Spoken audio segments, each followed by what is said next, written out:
Roswell, New Mexico, is a town that really shouldn't be famous, but it is. What's a bigger story than proof of aliens and that we're not alone in the universe and have been visited and the government covered it up?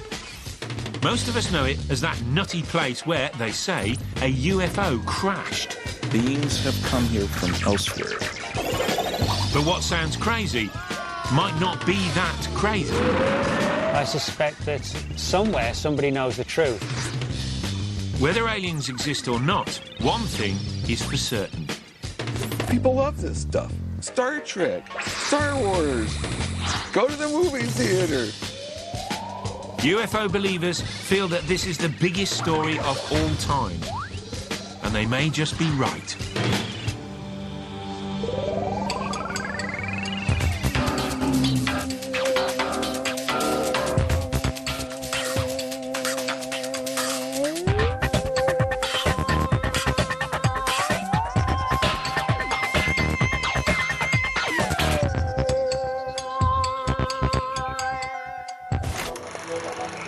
In July 1947, Roswell was a small, sleepy town surrounded by ranches and desert. It was also home to the 509th Bomb Squadron, which was the most elite military group in the world. They had just dropped 2 bombs on Japan and tested a couple more in the Pacific. America had won the war, and just when it seemed like life was getting back to normal, a strange thing happened. Something large and silver hurtled out of the sky and ploughed into the desert with a bang.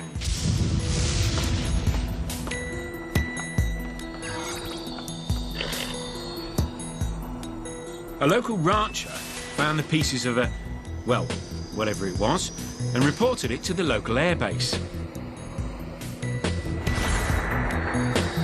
The government took immediate interest, and for the first and only time in US history, issued a press release stating the crash of a flying disc.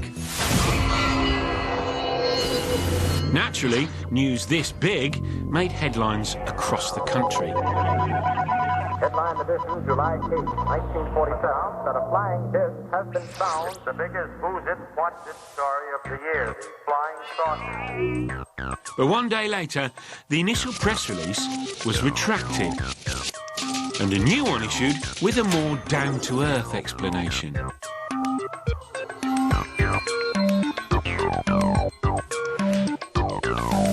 And those 2 press releases are where the story gets so much of its juice. One day, it's War of the Worlds, and the next day, it's a weather balloon. So, the townspeople of Roswell went back to their farming, and life went on.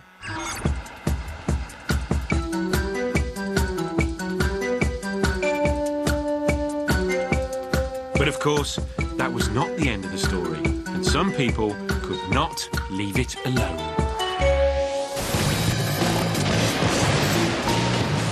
We would never have heard of Roswell, nor would it have appeared on our TV screens for that matter, if it wasn't for the chance meeting in 1978 of 2 men, Jesse Marcel, a retired military officer,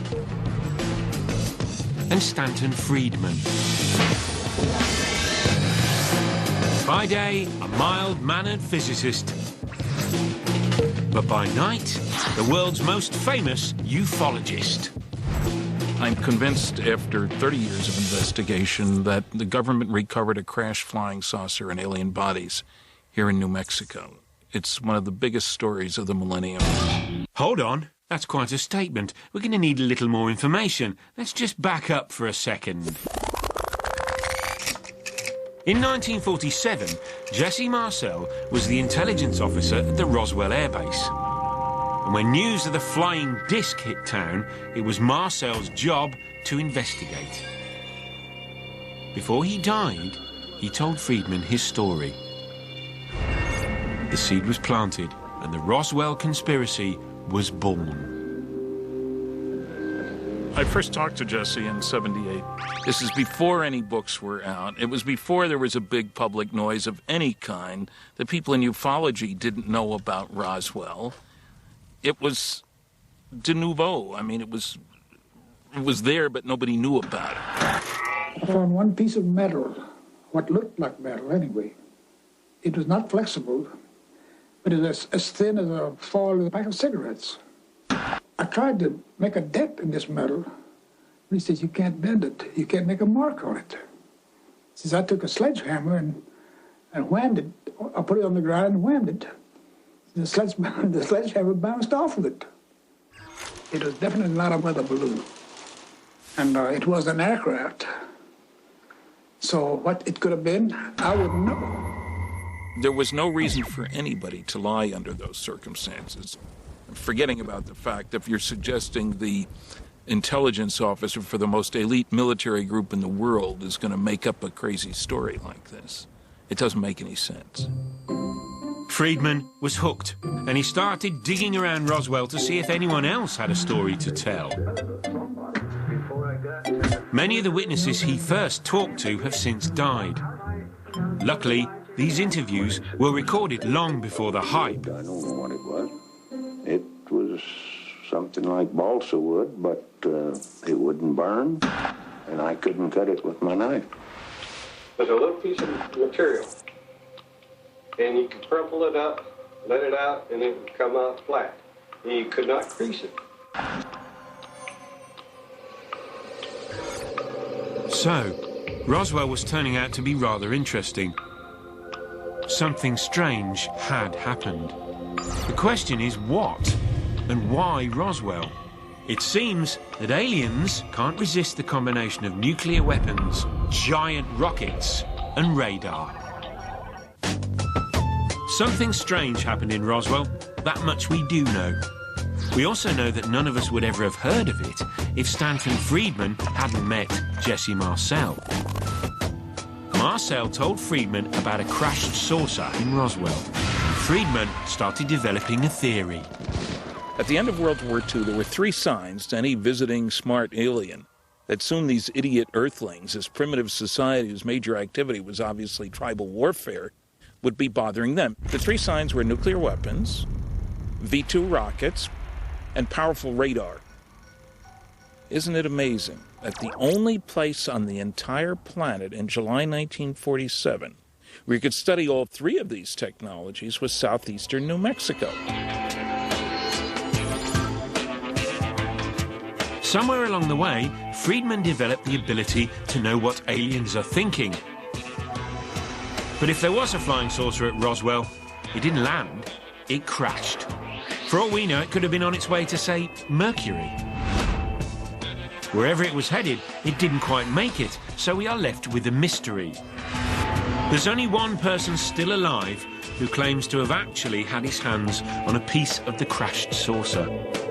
And he's not your average conspiracy theorist. He's a flight surgeon with the US military. You can rule out all the other explanations, so what's left? An extraterrestrial craft. That may be the most outlandish thing, but it is also the simplest explanation.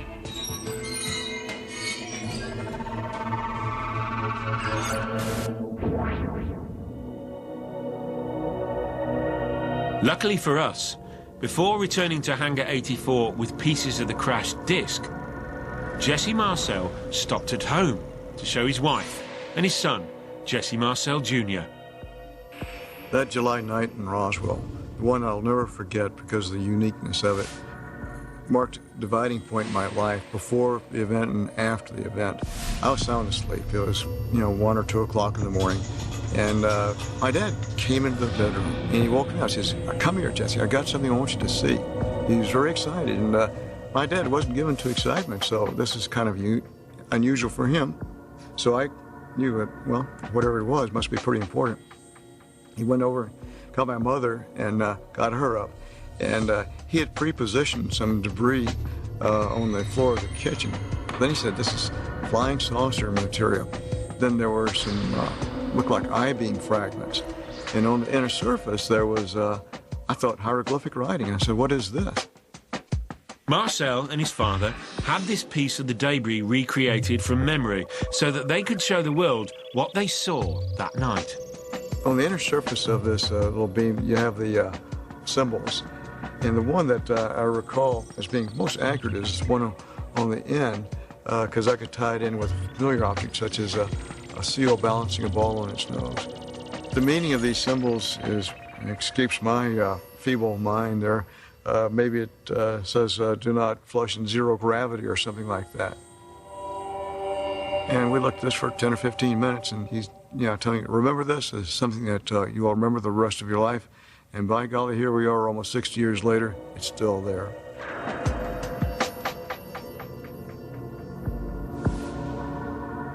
Like his father, Jesse Jr. joined the military. He's been serving as a flight surgeon for 40 years.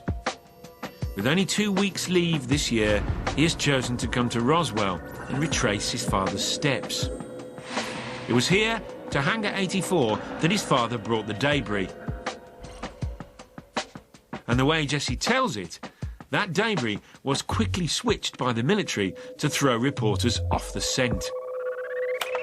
I have seen photographs of my father kneeling with some debris in General Ramey's office floor. General DuBose is there too. And looking at the material on the floor of his office, I thought, hey, wait, that's not what we saw in Roswell on our kitchen floor. My dad did say that there might have been some original debris in there, but he said for the most part they switched it. There's no doubt in your mind, I gather, that the balloon story was a cover story. Absolutely none. We knew that it was a cover story, but we used that in order to assuage the curiosity of the press. Let's assume for a moment that a UFO did crash in Roswell.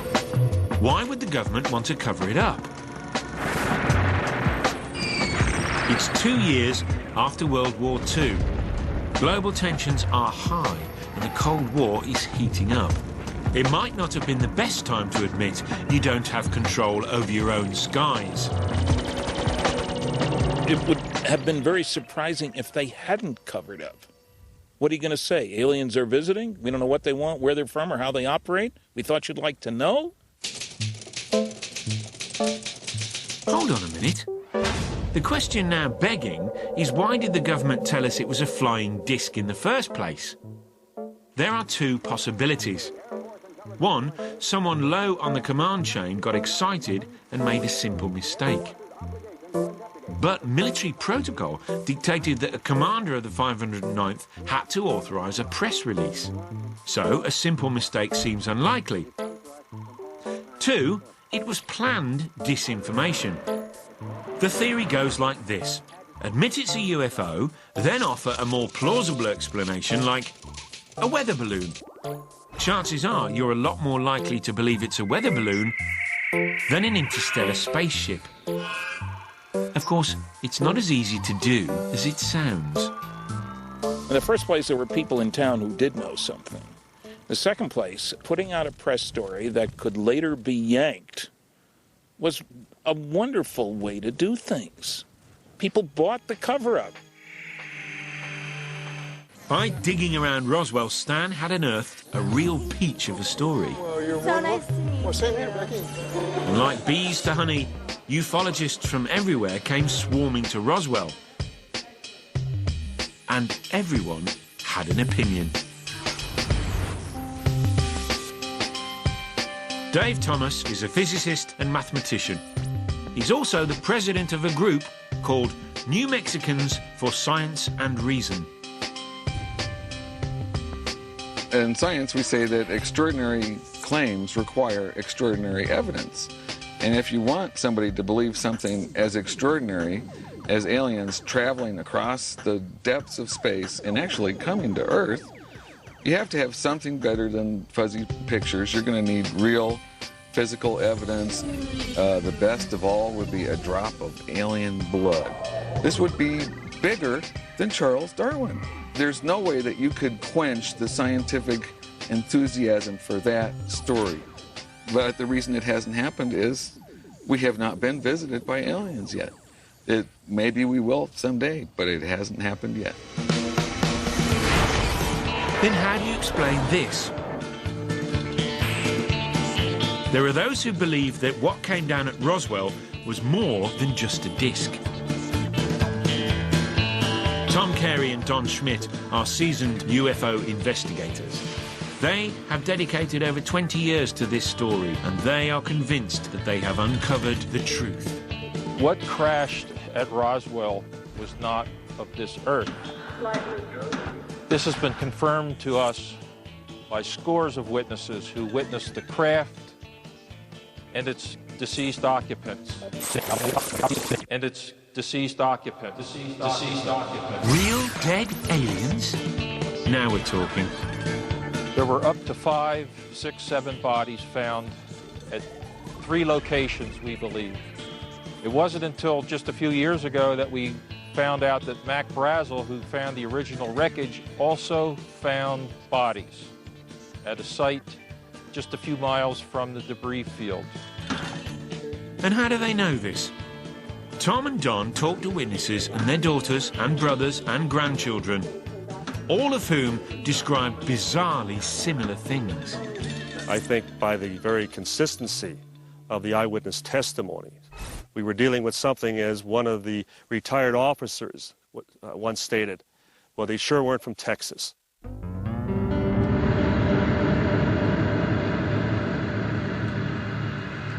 They were small, they had large heads for their size. They had very large heads that were shaped larger on the top, and they kind of tapered down. The heads were very much larger than the body. It was out of proportion for the size of the body they had. The eyes were very deeply set back and set in. The amazing thing about the skulls that they were kind of flexible, that it wasn't, like a hard skull. And Granddaddy said their heads were large, and the little suit that they had on was just, you couldn't, it was just like silk or something. And humanoid looking, humanesque looking, but not like us.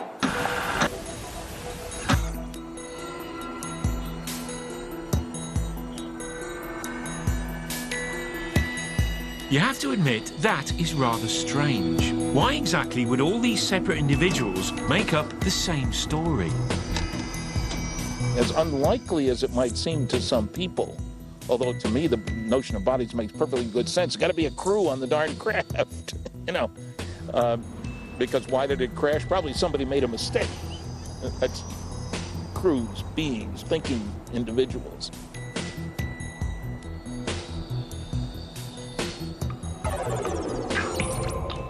So imagine you have actually seen an alien life form. Why wait for 30 years to talk about it? It seems like a pretty big story to just sit on. Unless, of course, you were threatened.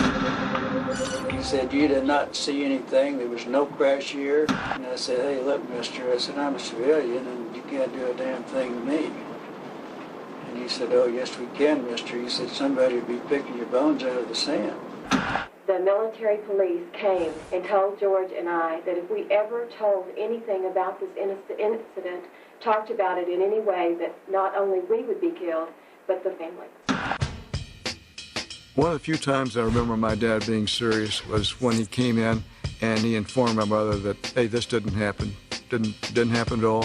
So don't talk to your friends about this or anybody else as far as that goes. There are problems with witness testimony. Maybe they want to believe so badly that they don't realize they're stretching the truth. For Roswell in particular, a huge problem is the 40 or 50 years that have elapsed.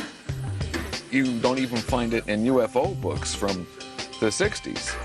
And then all of a sudden, like a phoenix from the ashes, Roswell evolves into this huge expanding mythology. And one of the signs that it is just an expanding mythology is the divergence of stories. Instead of the stories converging on what really happened, stories are diverging. Instead of one crash site, we have 6 different crash sites. You take your pick. Which UFO author do you like? You pick his crash site. And here's just one of those crash site theories. Don and Tom will now illustrate their findings using this giant chalkboard.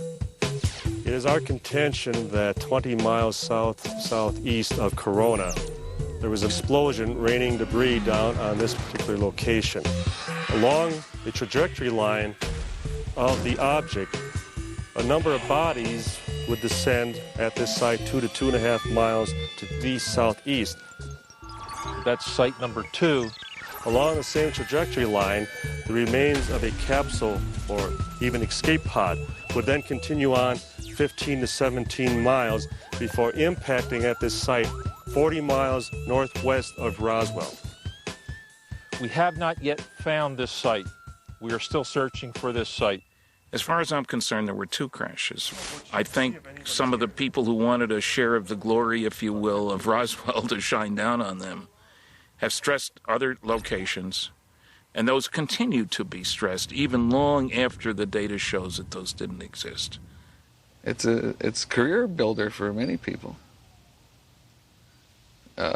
Books, movies. See, I can't get $1,000 for my lecture. Flying saucers are not real. People just don't want to spend $1,000 to hear that. If you'll open it up, I'll sign it. That means you got to buy it. $14.95. I wasn't kidding. 168 minutes. I'm sitting there with Shatner. He elbows me. He goes, "Don, we're sold out. Great show tonight." $9.95. So now the Roswell story has spawned its own entire industry. All this investigation has stirred up a dust storm of controversy, and the 1980s are spent arguing. Bodies, no bodies, discs, balloons, 2 crash sites, 3 crash sites. It's all very exhausting. Anybody else want a book while I'm signing?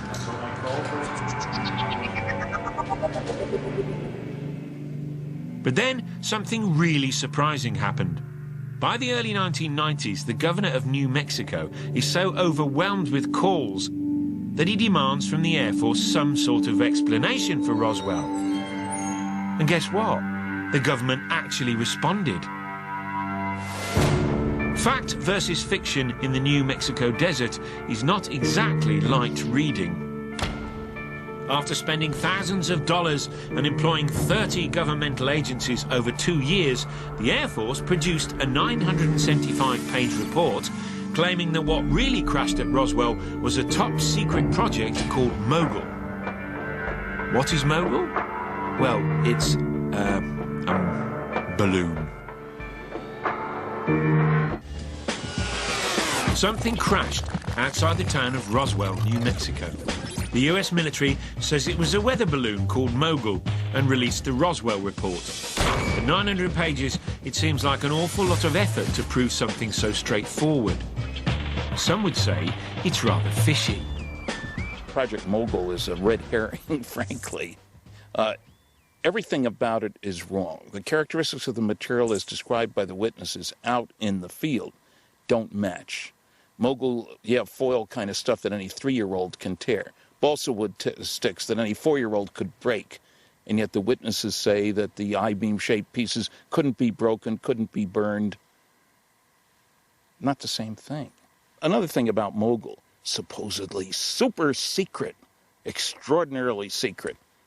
There was nothing secret in the technology of the balloon, the radiosonde, you know, all the junk that went with it. The only thing that was secret was the purpose. On page 302, the Air Force also came up with an explanation for Jesse Marcel's mysterious symbols. They claimed it was Scotch tape with flowers on it, donated from a toy company. The only witness that I could really vouch for is Charlie Moore, my physics professor, who launched the things. And he is, you know, a highly respected physicist. And he saw firsthand these radar reflectors with the funny alien-looking symbols. And he must have seen 100 of those and wondered, I wonder why these toy manufacturing people are putting these funny symbols on our radar reflectors. There goes another one. I've seen some of the tape, and it's much wider, much bigger than these, and it does show flowers and not this kind of symbols. So I can compare what they look like, but it was not what we saw, period. So now that's all cleared up. Remember this? The best of all would be a drop of alien blood. Alien blood. How about not just alien blood, but an alien head, alien legs, in fact, an entire alien? Careful what you ask for, you might just get it. The infamous alien autopsy footage. And this is where it all began. Behind me are markers indicating the supposed crash site of a UFO spaceship and 3 alien bodies found in 1947. It is now the mid-1990s.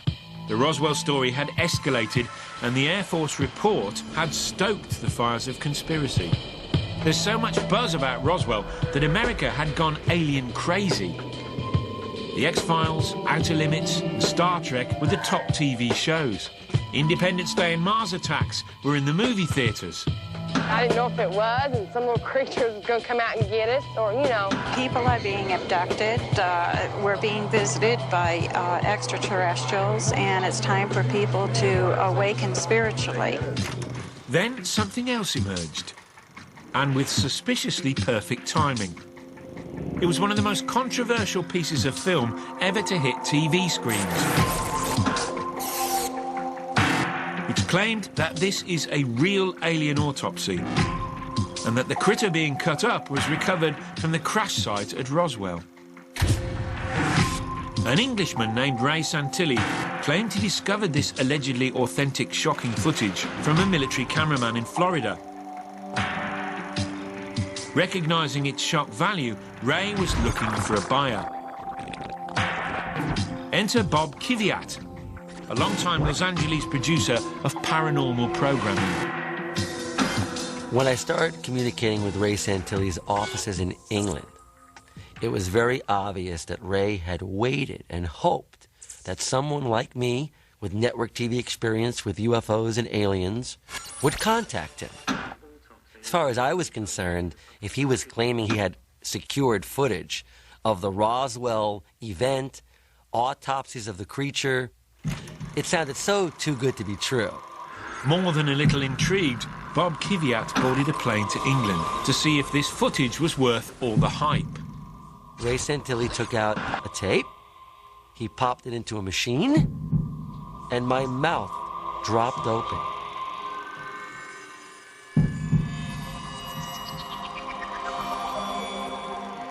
Looked like a little female alien that was pregnant, because right away my mind's going wild with ideas about what this might be. Looked like a science fiction movie, literally.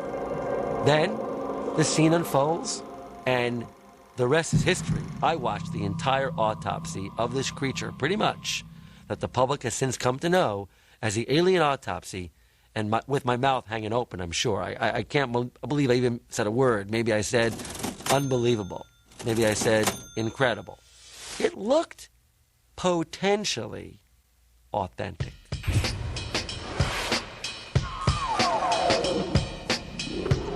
And that all came in my mind as I'm watching it. This will be almost impossible to not show the American public. That's what I felt. Many things have been said about the authenticity of this autopsy footage, but how do we find the truth? First, let's look at the room. This was supposedly a small medical room in Texas. There's nothing that indicates that isn't true. The clock on the wall is a General Electric model, and they did make these in 1947.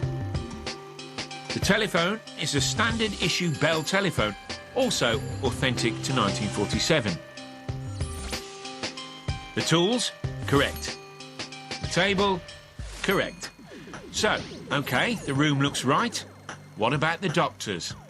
Well, firstly, autopsies aren't normally done in contamination suits, but of course, if it is a creature from outer space, it's perhaps better safe than sorry. Although it's also very convenient that everyone's face is covered, including the person behind the glass. Those alien germs must be very, very strong.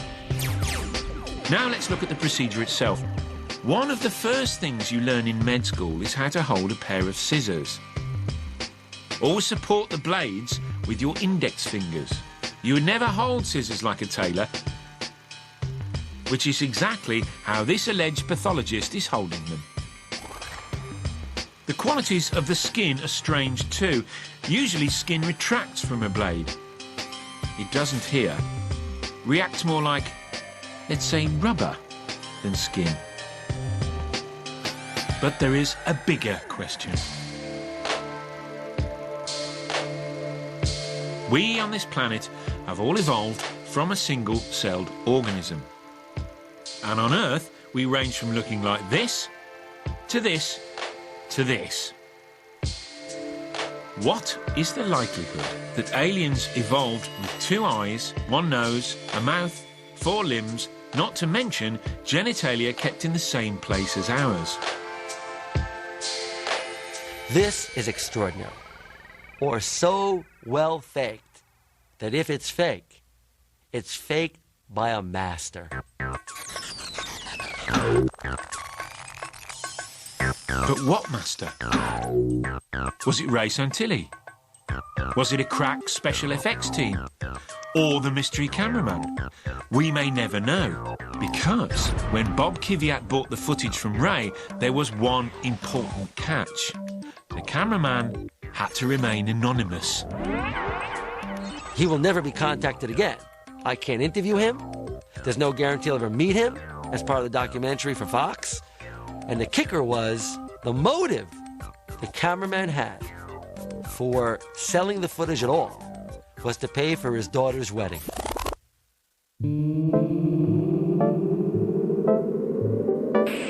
And so it seemed everyone got what they wanted.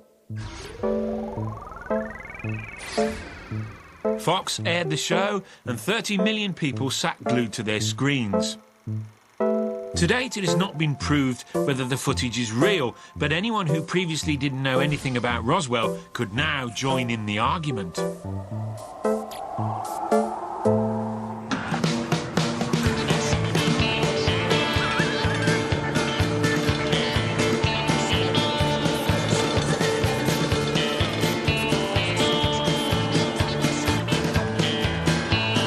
at the UFOs. You missed them. They're already gone.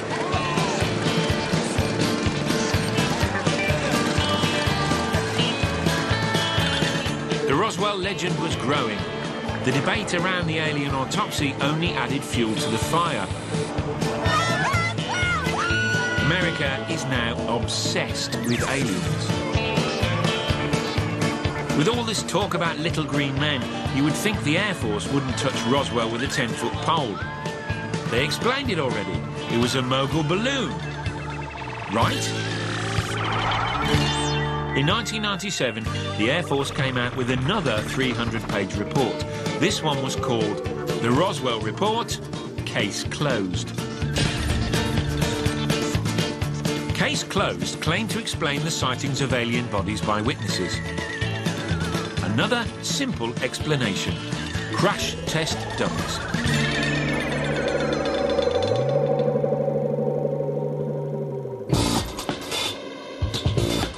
Nick Redfern is a UFO investigator and author of 7 books on the paranormal.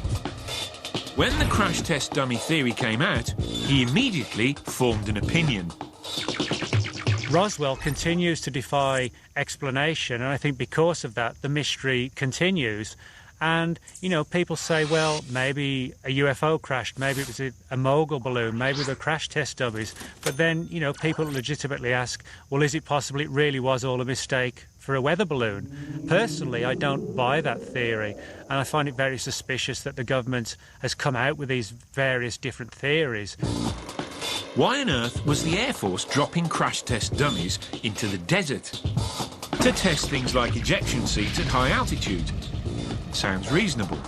The only hiccup is that they didn't start dropping the dummies until 1953. And from 53 to 47 is 6 years. That's time travel for crash test dummy, which is frankly absurd. Secondly, the crash test dummies had to be the same size and weight as pilots. Witnesses have told us the height was 3.5 to 4 feet tall. The color was variously described as pinkish green, grayish green, slanted eyes, no nose, just 2 little nostrils, an inch slit for a mouth, 2 little orifices for ears, no hair, and the head was shaped like an inverted egg. Our disagreement is not with our witnesses, but rather with the Air Force. They say they were wooden crash dummies 6 years removed, and our witnesses say that they were non-human beings recovered. Besides the question of whether people saw crash test dummies or aliens, there is another issue. Why is the Air Force spending more money and time to discredit claims about alien bodies? It's easy to say, methinks thou doth protest too much. There's no other case that they've spent anywhere near this much time, money, effort, energy, lies, etc., as on this case. I think they are fully aware that if the public buys Roswell, they've been indicted as liars, as misrepresenting the truth, as covering up, and there are some people who don't want to hear that. One reason that people, I think, want to believe the Roswell incident is it's a conspiracy theory. Once a conspiracy theory takes off, it fuels itself, and any attempt to rebut it becomes part of the conspiracy, adding to the flames. So I think that's a big part of it. People love a yarn, and it's a sort of a attractive story. Here comes the most believable alien. And Roswell is the mecca of the UFO movement. There is no question that the Air Force has been helpful in fueling conspiracy theorists' fires. But does this lead us closer to understanding what really happened? Unfortunately, no. But maybe, just maybe, that is the point. I suspect that perhaps the conflicting stories and theories that are being put out are actually done on purpose, purely to keep us in a state of confusion. What if all this arguing about discs, balloons, mogul, tape, symbols, bodies and crash test dummies was very much intentional? Keep the public distracted with aliens, and the truth is easier to hide. Let's go back to the very beginning. Remember where we started.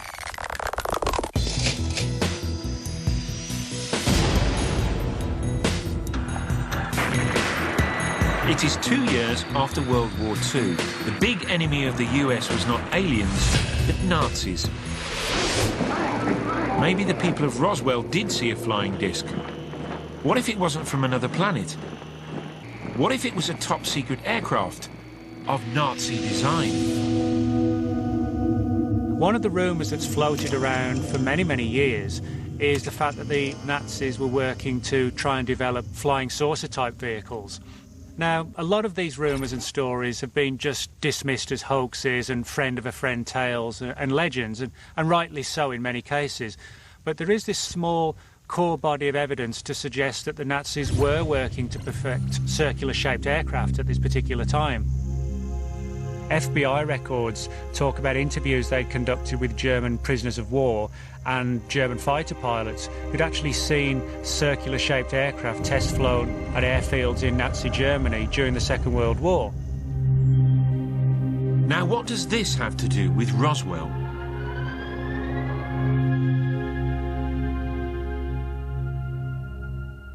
The very same scientists who may have been test flying these saucer-shaped craft were secretly brought over to America under the non-threatening codename Project Paperclip. Project Paperclip was a project begun in the closing stages of the Second World War to bring over Nazi scientists to really help the US war effort.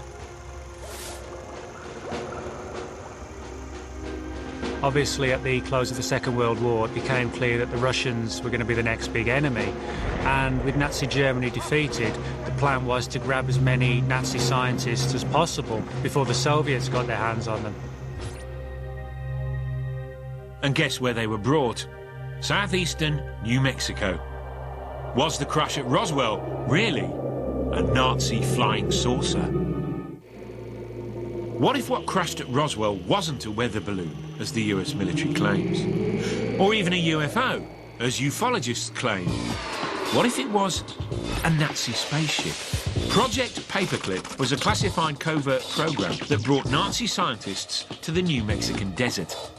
One of the chief reasons why Project Paperclip was classified and considered controversial was because quite a few of the scientists brought over weren't just German scientists who the Nazis had ordered to work for them. They actually were ardent Nazis themselves.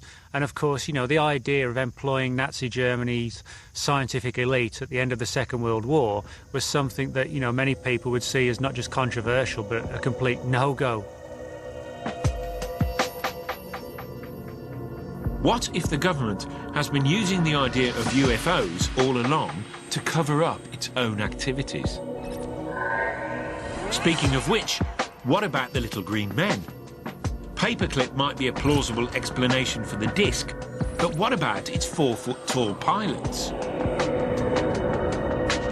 What we have at Roswell was this huge field of debris that was found, and also reports of alien bodies in broadly the same location. Possibly this was a V-2 rocket launch, which were taking place at the time, brought over from Nazi Germany, with a crew of monkeys on board that crashed off range, and because this was the height of the Cold War and people didn't want the Russians to find out, that a flying disc story was put in place to hide this monkey experiment, if you like. The Air Force itself has denied that particular theory, but it is a fact that in the years that followed Roswell, experiments of this nature using monkeys onboard V-2 type rockets were indeed launched. You may or may not be surprised to know that the hardcore ufologists aren't fans of this theory either. There wasn't anything conventional there.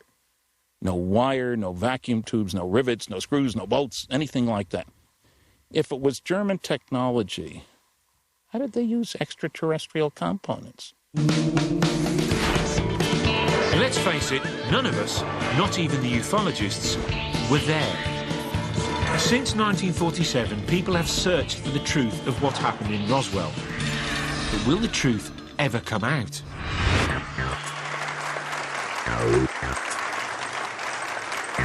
How could it be classified? The whole political scene has become nothing but professional wrestling. Just a dumb old balloon which was declassified. In one way, it doesn't even matter if aliens landed or not. Roswell is thriving, and nothing is going to stop the believers from believing. We have always maintained that we are merely following the facts wherever the evidence leads us. Strange wreckage. I'm not gonna... We are asked oftentimes, where did they come from? Why were they here? And how could a spaceship that apparently traveled between the galaxies or between solar systems, how could it possibly crash? My easy answer to that is, I don't know, but it did. I can't think of a more exciting subject, and what really gets me going is the response of the public. Yes, I have my critics within ufology, but if you learn something new, you have a responsibility to talk about it. That's what I'm doing, talking about it. I think the only thing that would convince the Stanton Friedmans and the UFO true believers of the world is if the aliens came down, landed on the White House lawn, came out, and after they said Klaatu Marada Nikto, they said, guys, we didn't do Roswell.